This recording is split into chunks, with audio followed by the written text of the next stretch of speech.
आ गई बहू मार्केट से? मिल गया सारा सामान?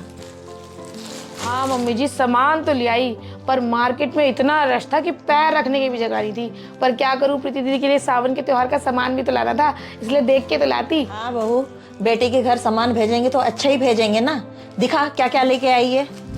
मम्मी जी, ये दामाद जी का है, ये प्रीति दीदी की जेठानी का है, और ये सूट है मैंने अपने लिए लिया है और पूरे 2000 का है। और ऐसा ही सूट मैंने प्रीति दीदी के लिए लिया है।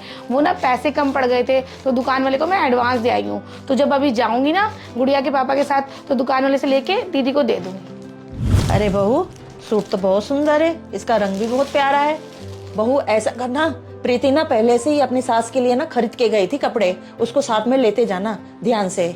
मम्मी जी, ये प्रीति दीदी हर बार अपनी सास का सूट अपने पैसों से ही खरीद के रख जाती है। मुझे लगता है उनको ये लगता होगा कि हमें उनकी सास की चॉइस का पता ही नहीं है, और इस बार भी उन्होंने ऐसा किया, अपने पैसों से ही सूट खरीद के रख गई हैं। ये ऐसे क्यों करती है दीदी? ऐसी बात नहीं है बहू, प्रीति ना हम पे ज्यादा भार नहीं डालना चाहती है, इसीलिए वो पहले से खरीद के रख देती है सूट। अच्छा मम्मी जी, गुड़िया के पापा और मैं निकल जाते हैं दीदी का सावन का त्योहार देने के लिए, और रास्ते से दीदी के लिए सूट भी ले लेंगे और मिठाई और दूसरा सामान भी ले लेंगे। अच्छा बहू, ध्यान से जाना, अब जाके फोन कर देना बेटा। ठीक है मम्मी। आ गई प्रीति बेटा, मैं तेरा कब से इंतजार कर रही हूँ बेटा। नमस्ते मम्मी। हाँ मम्मी, आपको तो पता ही है ट्रैफिक का कितना बुरा हाल है। पूरा 1 घंटा हो गया मुझे घर से निकले हुए। अरे बेटा, दिन के दिन ट्रैफिक बढ़ते जा रहा है। और ये बता बेटा, तेरे ससुराल में सब ठीक है? बहू तो आ गई, आ बैठ। हाँ मम्मी, घर में सब ठीक है, पर लाइफ इतनी ज्यादा बिजी हो गई है, बच्चों के साथ टाइम का कुछ पता ही नहीं चलता। बच्चों को पहले स्कूल भेजो, फिर ट्यूशन भेजो, फिर होमवर्क कराओ। बच्चों की पढ़ाई के साथ साथ हमें भी लगना पड़ता है मम्मी उनके साथ। हाँ प्रीति दीदी, आप बिल्कुल ठीक कह रहे हो।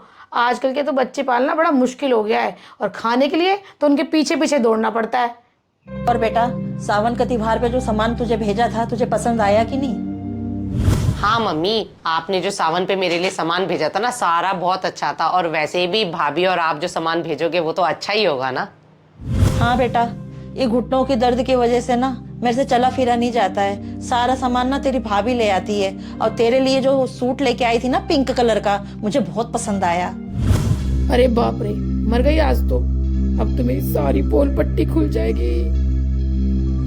मम्मी, आपने मेरे लिए कोई पिंक कलर का सूट नहीं भेजा था, ग्रीन कलर का सूट भेजा था, और यही वाला सूट भेजा था जो मैं पहन के आई हूँ। मैं स्पेशली आज पहन के आई हूँ क्योंकि आप दोनों को मैं दिखा सकूं, क्योंकि आप दोनों ने इतने प्यार से मुझे ये सूट भेजा था। अरे बेटा, इतना हल्का सूट थोड़ी ना भेजूंगी तेरे लिए, मुझे अच्छे से याद है पिंक कलर का सूट था।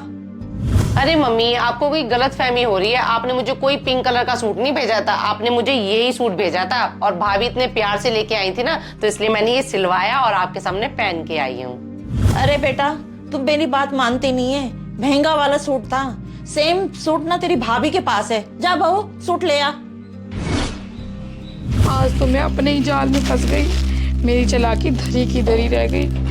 मम्मी को बोला कि दीदी को सूट दिया है 2000 का, वो भी अपने जैसा, और दीदी को दिया मैंने 1000 रुपए का सूट, वो भी सेल में से।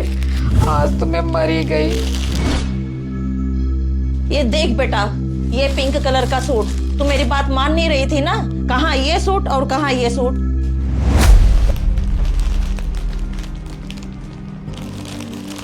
अरे हाँ मम्मी, मुझे ही गलती हो गई है। आपने मुझे यही वाला सूट भेजा था और गलती से मैंने ये वाला सूट सिलवा लिया। भाभी मेरे लिए सेम ऐसे ही सूट लेके आई थी। अरे बेटा, कभी कभी तो गलतियां हो ही जाती है। वैसे ये 2000 का सूट है, और तू अपनी सास के लिए पहले से खरीद के रख गई थी। मम्मी, एक बात बोलूं, बेटियां ना कभी भी लेने देने की भूखी नहीं होती हैं, वो हमेशा प्यार की भूखी होती हैं। और बेटियां कभी भी नहीं चाहती कि अपने माँ बाप का या अपने भाई भाभी का खर्चा करवाएं। अरे बेटा, आज तू कैसी बातें कर रही है? हमने तुझे कब कहा कि तू हमारा खर्चा करवाती है? दीदी, एक बात बोलूं, मैं भी किसी की बेटी हूँ और मेरी भी भाभियाँ हैं, पर पता नहीं क्यों हम वही व्यवहार दूसरों के साथ क्यों करते हैं जिस व्यवहार से हम खुद परेशान होते हैं। हमें नहीं करना चाहिए ऐसा। अरे बहू, हर माँ यही चाहती है उसकी बेटी हमेशा खुश रहे, और हर माँ के लिए उसकी बेटी जिगर का टुकड़ा होती है बेटा।